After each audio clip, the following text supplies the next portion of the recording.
The emergency lights flashed red throughout Jack's small ship. Warning alarms blared in his ears as he frantically worked the controls. His fingers, calloused from years of survival, danced across the worn console. Not now, not after all this time, Jack muttered to himself. It had been 3 years since Earth fell. 3 years since the massive ships of the Grey Alliance appeared in Earth's skies and turned humanity's home to ash. 3 years of running, hiding, and surviving when everyone else had died. Or so he thought. Jack's ship, the Wanderer, was little more than a modified escape pod he'd salvaged from the ruins of a space station. It had kept him alive, jumping between remote outposts and abandoned mining facilities at the edge of the galaxy. But now its ancient engines were failing, and at the worst possible time. The scanner beeped urgently. The gray ship was closing in. Massive and sleek, its hull gleaming under the light of the distant stars.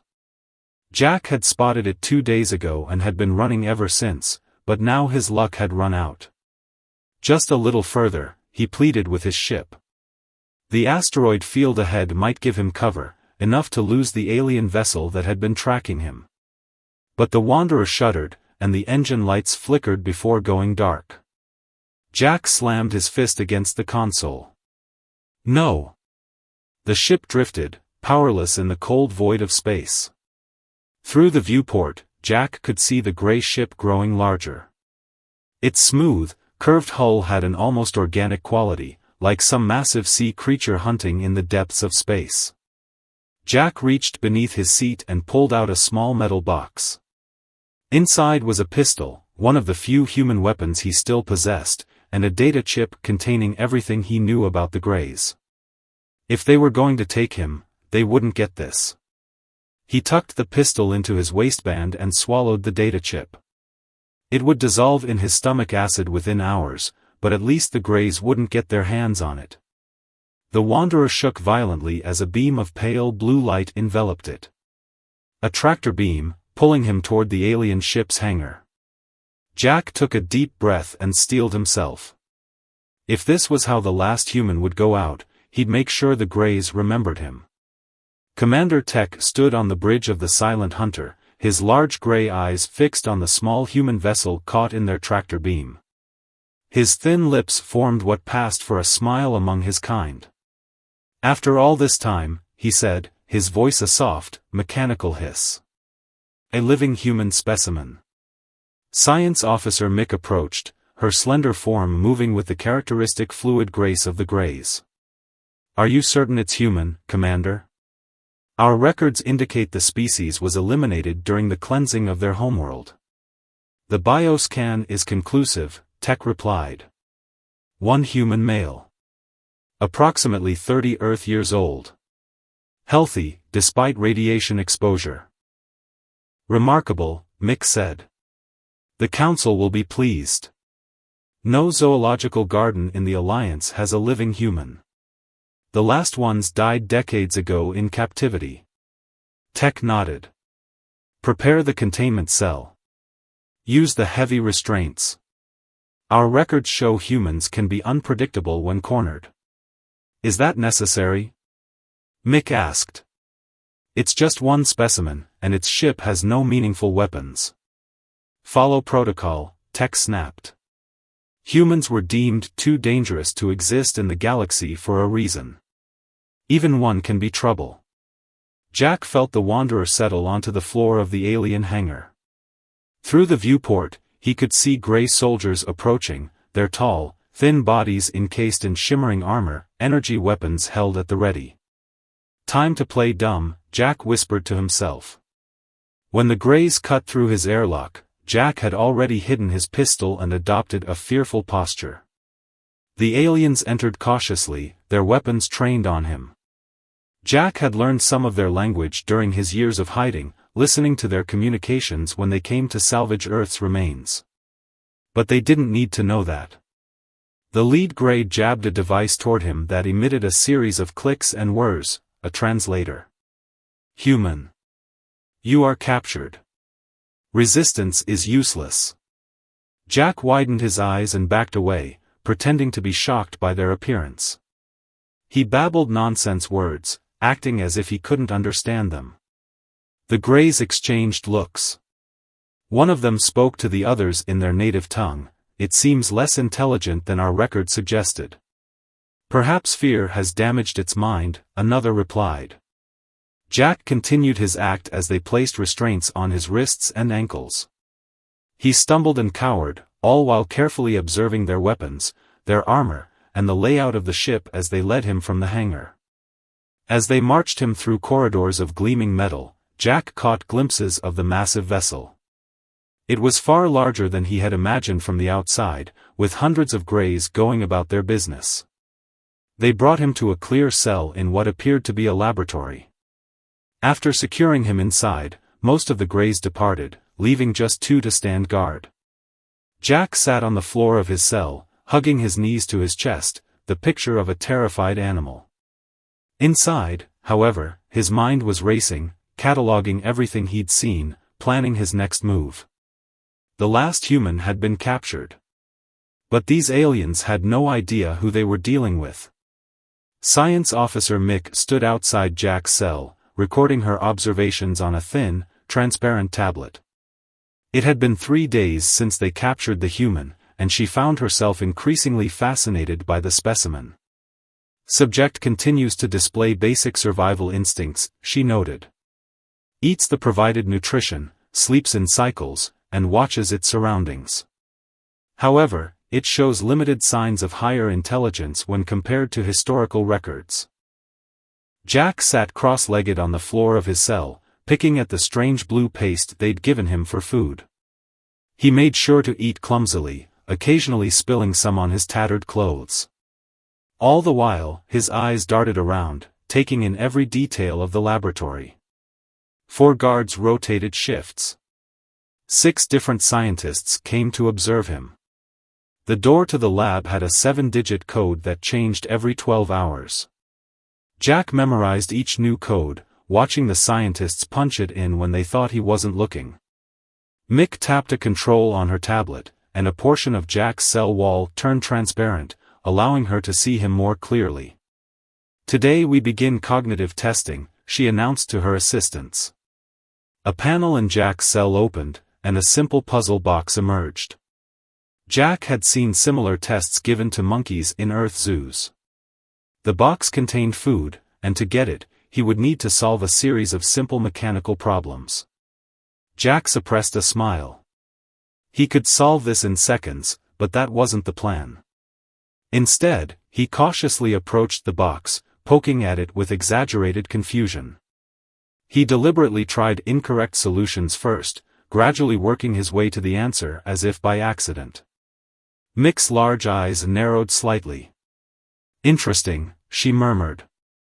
"It's solving the puzzle faster than predicted, even with its apparent confusion." Her assistant, a younger Grey named Lox, nodded. "Perhaps the human is more intelligent than it appears?" "Perhaps," Mick said. "But Earth records indicate humans were emotional, impulsive creatures. They had technology but lacked the logical discipline to use it wisely. That's why the Council ordered their planet cleansed." Jack fought to keep his face neutral as he heard this. So that was the story they told themselves to justify genocide. Days passed, and the tests grew more complex. Each time, Jack carefully balanced his responses, showing just enough intelligence to keep them interested, but not enough to reveal his true capabilities.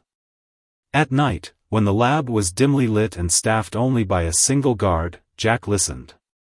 The Greys spoke freely around him, assuming he couldn't understand. He learned that the ship was headed for a place called Central Hub, a massive space station where different species of the Grey Alliance gathered. "Commander Tech has already sent word ahead," the night guard told his replacement during a shift change. "Many important officials want to see the last human. It's quite the trophy for our ship." "I heard the bio collection will pay handsomely for it," the other guard replied. "My cousin works there. Says they're preparing a special habitat already." Jack filed away this information. A space station meant other ships, possibly a chance to escape. On the seventh day, the ship shuddered slightly as it docked. Jack could feel the change in the engine's vibration. They had arrived at Central Hub. Mick entered the lab, accompanied by Commander Tech and several other Greys Jack hadn't seen before. They wore elaborate uniforms with multiple insignias. "This is it?" asked one of the newcomers, peering at Jack with obvious disappointment. "The dangerous human species reduced to this single, unimpressive specimen?" "Do not be deceived by appearances, Counselor," Tech said smoothly. "Humans may look harmless, but they nearly destroyed themselves several times with their own weapons before we intervened." Jack pretended to cower from the new observers, while listening intently. "The specimen will be transferred to the exhibition hall tomorrow," Mick informed the group. "Officials from all 17 Alliance species wish to view it." The counselor nodded. "Very well. Ensure it's properly restrained. Even a single human could cause incidents." After they left, Jack was moved to a transport container. Through its small windows, he caught glimpses of Central Hub, a vast structure with soaring ceilings and countless aliens of different species moving about. It was far larger than any space station humans had built before Earth fell. The guards brought him to a new, larger cell in what appeared to be a public area. One wall was completely transparent, allowing visitors to observe him. Jack noticed the security here was lighter than on the ship, just 2 guards, and simpler door mechanisms. As night fell and the exhibition area emptied, Jack noticed a small alien approaching his cell. Unlike the tall, gray-skinned captors, this one had purplish skin and 4 arms. It wore the uniform of a maintenance worker. The alien checked that no guards were watching, then quickly pressed a small object against the cell's transparent wall. The object blinked with a red light 3 times. "Human," the alien whispered in accented but clear human English. "My name is Lyra. I am with the Stardust Alliance. We oppose the Greys." She glanced nervously over her shoulder. "You are not the last. Others of your kind still live. We will speak again." Before Jack could respond, Lyra hurried away, disappearing into a maintenance tunnel. Jack carefully kept his expression neutral despite his racing heart. He wasn't alone after all. And now, he had a potential ally. The game had changed. Jack waited 3 days after meeting Lyra before making his move. Each day, dozens of different alien species paraded past his cell, pointing and staring at the last human. He continued his act, alternating between cowering in fear and displaying childlike curiosity. But at night, he prepared. The small device Lyra had pressed against his cell wall turned out to be a micro-tool hidden inside a piece of what looked like candy. When no one was watching, Jack had retrieved it from where it had fallen through the small feeding slot. It contained a simple data chip and a miniature cutting tool no larger than his thumbnail. Tonight, the exhibition hall was empty except for a single guard who kept nodding off at his post. Perfect. Jack waited until the guard's head drooped for the 3rd time before moving. He pressed the cutting tool against the panel next to his sleeping area, the one he'd noticed technicians accessing to adjust the cell's environmental controls. The tool hummed silently as it cut a perfect circle through the material. Jack carefully removed the section and reached inside, finding the wiring exactly where he expected. 3 years of scavenging damaged ships had taught him more than enough about electronics. He crossed 2 wires, then connected a 3rd to the data chip from Lyra. The cell's lights flickered momentarily. Then, the transparent wall slid open without a sound. Jack froze, waiting to see if the guard noticed. The Grey continued to doze. With careful, silent steps, Jack slipped out of his cell and into the shadows of the exhibition hall. The first order of business: find clothes and weapons. Continuing to wear his prisoner rags would make him instantly recognizable. Jack made his way to a staff area he'd observed during his time on display. As expected, there were lockers containing various uniforms. He found one that might fit him, designed for a species not too different from human proportions, and quickly changed. Next, he needed to create a distraction. According to the conversations he'd overheard, the security protocols on Central Hub prioritized fire containment above all else. Jack found a maintenance panel and, using knowledge gleaned from watching the technicians, accessed the environmental systems. A few adjustments to the oxygen levels and heat regulators in an unused section of the exhibition area, plus a spark from exposed wiring, would create the perfect diversion. As he finished, alarms began blaring throughout the station. A computerized voice announced in multiple languages, "Fire detected in Sector 17. All personnel evacuate. Emergency protocols engaged." The sleeping guard jolted awake, immediately checking Jack's cell. Upon finding it empty, he slapped a button on his console, adding to the cacophony of alarms. Jack was already moving, heading deeper into the station. During his time on display, he'd memorized the layout of Central Hub from the digital maps the staff consulted. He needed to reach Level 3, where the Greys kept their research databases. Commander Tech stormed into the security center, his usually composed face twisted with rage. "How did this happen?" he demanded. The security chief, a stocky Grey named Vax, looked uncomfortable. "The human appears more intelligent than we assessed, Commander. It sabotaged its cell's control panel and set a fire as diversion." "Find it," Tech hissed. "Lock down all shuttle bays and escape pods. I want every available guard searching the station." Mick, who had just arrived, looked troubled. "Commander, if I may. I believe we have underestimated this human. My latest tests suggested cognitive abilities far beyond what it demonstrated initially." "Meaning?" "I believe it was pretending to be less intelligent than it is." Mick brought up surveillance footage on a nearby screen. "Look at its movements now, precise, purposeful. It knows exactly where it's going." The screen showed Jack moving efficiently through the service corridors, avoiding patrols with uncanny timing.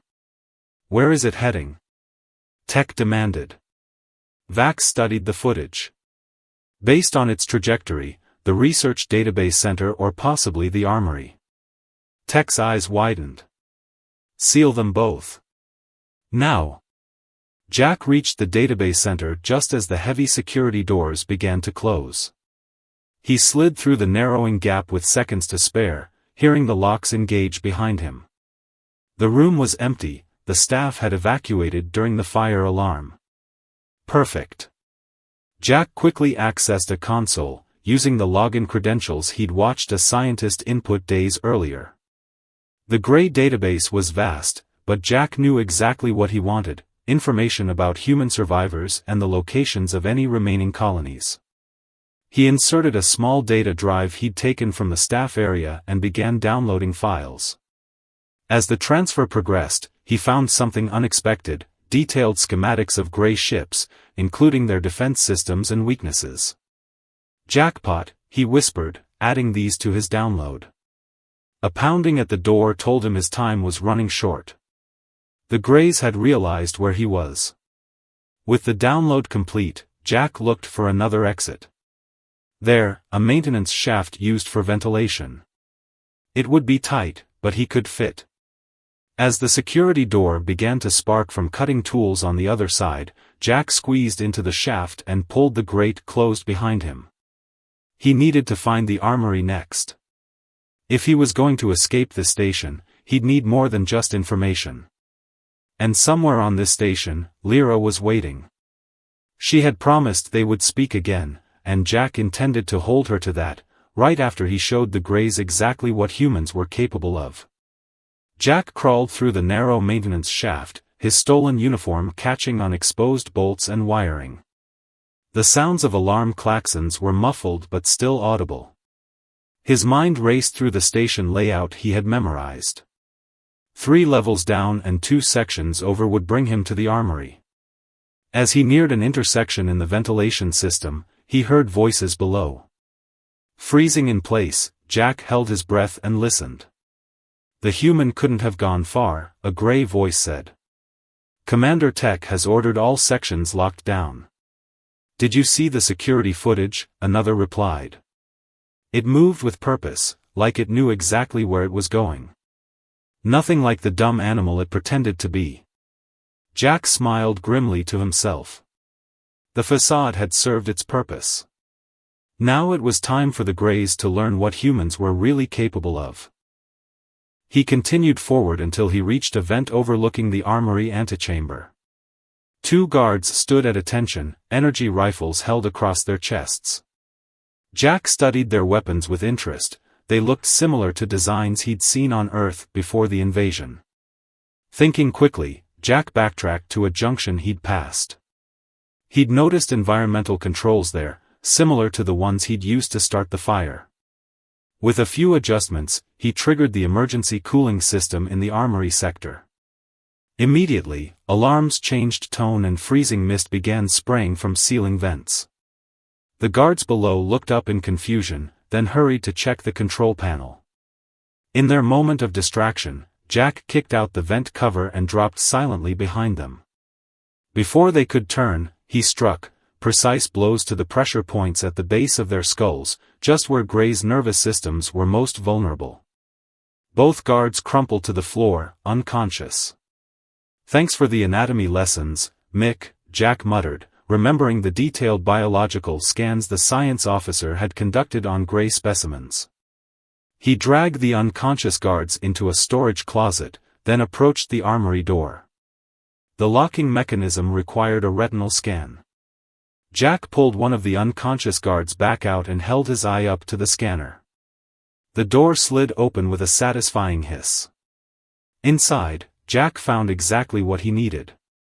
Rows of weapons lined the walls, some alien in design, but others unexpectedly familiar.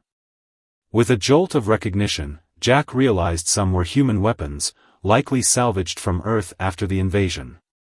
He selected a compact energy pistol and a human-made combat knife. As he secured them to his stolen uniform, a small noise behind him made him spin around, weapon raised. "I wouldn't do that if I were you," said Lyra, the four-armed alien who had helped him earlier. She stood in the doorway, 2 of her hands raised in peace, the others holding what looked like a data pad. "You're a hard human to keep up with," she said. "But then, that's why we've been looking for your kind." Jack kept his weapon trained on her. "You said there were other humans alive. Prove it." Lyra nodded and slowly extended the data pad. "See for yourself." Jack took it with his free hand, eyes flicking between the screen and Lyra. What he saw made his heart skip. The pad showed images of human settlements, hidden bases built into asteroids, underground colonies on uninhabited planets, and converted cargo ships drifting in the vast emptiness between stars. After the fall of Earth, about 10,000 humans escaped, Lyra explained. The Greys believe they killed everyone, but they underestimated your species' survival instinct. "Why help us?" Jack asked, lowering his weapon slightly. "The Grey Alliance has dominated our sector of the galaxy for too long," Lyra said, her voice hardening. "They claim to bring order, but they crush any species that doesn't conform to their idea of civilization. My people, the Vreen, were one of the first they pacified. We've been working in the shadows ever since, building a resistance called the Stardust Alliance. And you want humans to join?" Lyra nodded. "Your kind has something the Greys fear: unpredictability, creativity. The very things they condemned you for are your greatest strengths." Jack processed this information, matching it against what he'd downloaded from the Grey database. "The data I stole confirms parts of your story. But we need to move, they'll check the armory soon." "I have a ship docked at Maintenance Bay 6, Lyra said. "It's registered as a waste disposal vessel, low priority during lockdowns." As they hurried from the armory, Jack asked, "How many resistance groups are out there?" "Dozens of species, hundreds of cells," Lyra replied. "But scattered, disorganized. We need a catalyst to unite us. And you think humans are that catalyst? Lyra's 4 eyes blinked in what might have been amusement. A species that goes from cowering prisoner to stealing the Grey's most classified data in less than 2 weeks? Yes, I'd say you have potential. As they reached a service elevator, the station shook violently. Emergency lights shifted from red to purple. What was that? Jack asked. Commander Tech, Lyra said grimly. He's initiated emergency protocols. He'd rather destroy parts of the station than let you escape with what you know. Jack's jaw set with determination. Then we'd better not disappoint him. Jack gripped the controls of Lyra's small shuttle, pushing the engines beyond their recommended limits. Behind them, Central Hub grew smaller against the starfield, occasional flashes of light indicating the chaos they'd left behind. You fly well for someone who was in a cage a few hours ago, Lyra observed, her 4 arms working quickly to reroute power to the shields. It's in our blood, Jack replied, executing a tight turn around a nearby moon to break any tracking systems. Where are we headed? The mining colony on Asterius, Lyra said. It's officially abandoned after a radiation leak, but it's actually a Stardust Alliance outpost. And? She hesitated, there are humans there.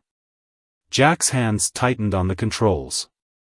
After 3 years believing he was the last of his kind, the thought of seeing other humans again left him speechless. The shuttle's sensors beeped urgently.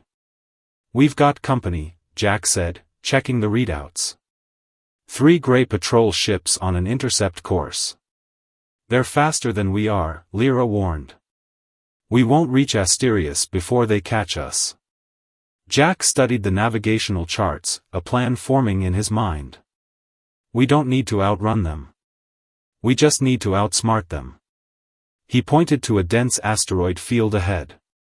The Kell Belt. Their ships are too large to maneuver effectively in there. Lyra looked doubtful.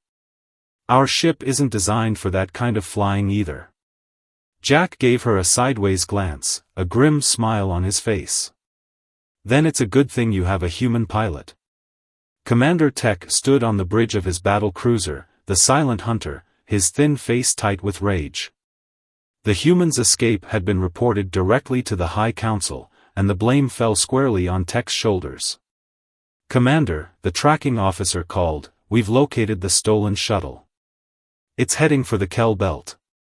They're desperate, Tech said. No ship can navigate that safely. Science Officer Mick, now under close supervision after her failure to properly assess the human, spoke quietly. Commander, my research indicates humans have exceptional spatial awareness and reflexes. If any species could navigate an asteroid field. Tech cut her off with a sharp gesture. Deploy the hunter drones. If we can't follow them in, we'll force them out. Jack weaved the shuttle through the floating rocks with practiced precision. Each movement was calculated, each adjustment minute but critical. Lyra watched in amazement as gaps that seemed impossibly small became viable pathways under Jack's guidance. The Greys are launching something, Lyra warned, checking the rear scanners. Small, fast-moving objects. Dozens of them. Hunter drones, Jack muttered. They're forcing our hand. A drone exploded against a nearby asteroid, sending fragments pinging against their hull. Jack banked hard, narrowly avoiding a collision with another drone that seemed to anticipate their movement. We can't outmaneuver them forever, Jack said. We need a new plan. Lyra's communications panel lit up with an incoming transmission.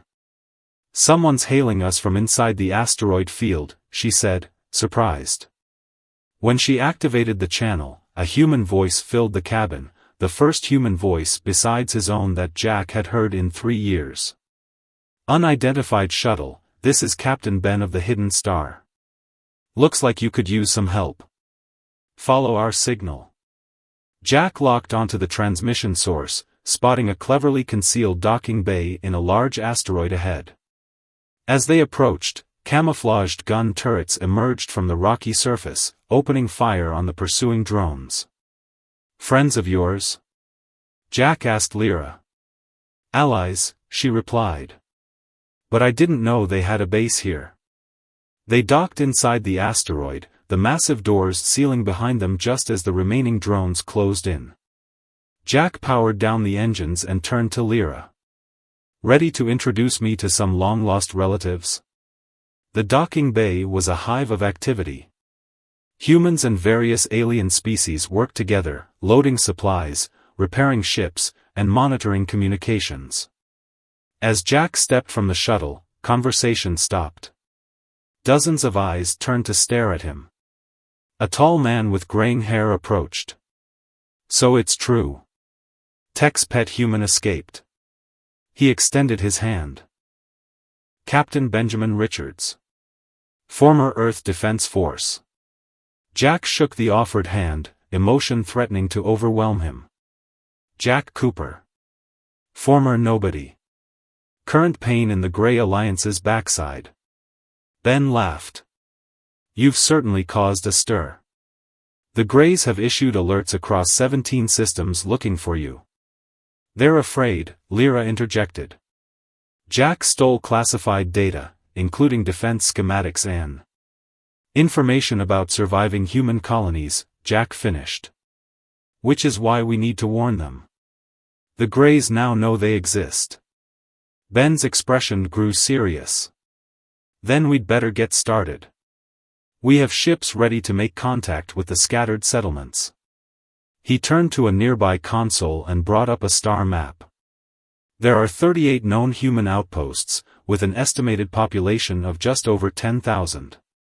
Jack studied the map, memorizing locations. "We need to bring them together. United, we stand a chance. Divided, the Greys will pick us off one by one. Many won't want to leave their hiding places," Ben warned. "They've survived by staying hidden." "Then we'll convince them," Jack said firmly. "Show them what I've stolen, what it means for all of us. The Greys aren't invincible, they have weaknesses, and now we know what they are." As plans were made and ships prepared for launch, alarm klaxons suddenly blared throughout the base. "Proximity alert," someone shouted. "Grey battle cruiser dropping out of faster-than-light travel. It's the Silent Hunter." Ben turned to Jack, his face grim. "Looks like Commander Tech found us." "Evacuation protocols initiated," announced the base's automated system.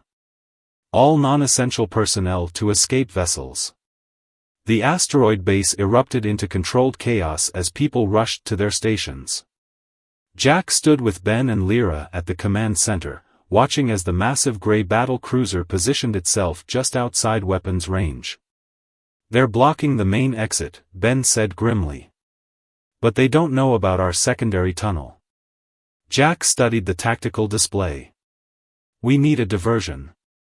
Something to keep Tech occupied while the civilians escape." "What did you have in mind?" Ben asked. Jack's eyes narrowed. "Me. Tech wants me more than anything. His pride is wounded, and the Council is likely demanding answers." Lyra shook her head. "That's suicide. Not if we use what I stole." Jack pulled out the data drive containing the Grey ship schematics. "The Silent Hunter has a vulnerability in its sensor array. A small team could exploit it, disable their weapons long enough for everyone to escape. Then we rendezvous at the fallback point." Ben studied the plans Jack brought up on screen. "It could work. But you'd need a team of the best pilots and fighters we have." "I'll go," Lyra said immediately. Ben nodded. "I'll select 4 more. Our fastest ship is ready in Hangar 3. As the team prepared, Jack accessed the communication system. On every human outpost and Stardust Alliance base, screens came to life with his face. "My name is Jack Cooper. 3 years ago, the Greys destroyed Earth, believing they'd eliminated humanity. They were wrong. We survived, scattered across the stars. Now they know we exist, and they're coming for us. Jack's voice grew stronger. But they forgot something important about humans: we're at our best when things are at their worst. I've seen their weaknesses, stolen their secrets. Together with the Stardust Alliance, we can end the Grey dominance. It's time to stop hiding and start fighting. Rendezvous coordinates are being transmitted. Today we show the galaxy what humans are truly capable of. Commander Tech watched the asteroid base on his view screen, satisfaction evident in his posture. The human is trapped, he said to his bridge crew. Begin bombardment of their main hangar. Commander, his tactical officer interrupted, we're detecting a small vessel launching from the far side of the asteroid. Tech leaned forward.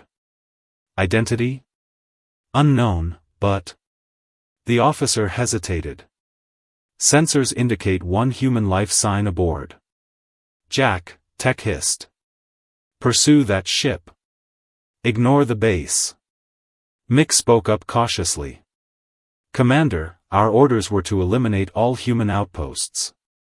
The Council wants the data that humans stole more than they want this base destroyed, Tech snapped. Change course. The massive battle cruiser turned ponderously, abandoning its position blocking the main hangar. Immediately, evacuation ships began pouring out from the asteroid base. Jack piloted the small interceptor with Lyra at the weapons station. Behind them, 3 human fighters and 1 Vreen scout ship completed their strike team. They're taking the bait, Jack said, checking the rear scanners. The silent hunter is following us, leaving the escape route clear. What now? Lyra asked. Jack grinned. Now we show them why you should never chase a human. He transmitted to the strike team, execute pattern Omega. Just like we planned. The 5 ships suddenly split apart in different directions. Tech's ship hesitated, then followed Jack's interceptor, the most valuable target. Jack led the battle cruiser into a dense region of space dust and gas, a nebula that played havoc with sensors. As visibility reduced, the other strike team vessels circled back, approaching the silent hunter from blind spots indicated in the stolen schematics. Their primary sensor array is located here, Jack reminded the team, highlighting a section near the ship's engine housing. Concentrated fire will create a cascade failure through their defense systems. The team struck with surgical precision. Energy beams sliced through the silent hunter's shields at the weakest points, directly impacting the sensor nodes. Alarms blared on the gray vessel as systems began failing. Jack brought his interceptor around for the final blow, a direct hit to the command center. Through the view screen, he could see Tech's bridge. Their eyes met across the void of space. This is for Earth, Jack whispered, firing. 1 month later, Jack stood with Lyra and Ben on the bridge of the newly christened human flagship New Dawn. Below them, on a lush green planet dubbed Haven, the first united human settlement was taking shape. Representatives from 12 alien species in the Stardust Alliance had gathered to formalize their coalition. The Grey Alliance is fracturing, Ben reported. After we broadcast the truth about Earth's destruction, 3 species have declared independence. Others are considering it. And Tech? Jack asked. Being held by his own council, Lyra said with satisfaction. His failure to capture one primitive human has become legendary. Jack looked at the viewscreen showing Haven's vast forests and blue oceans.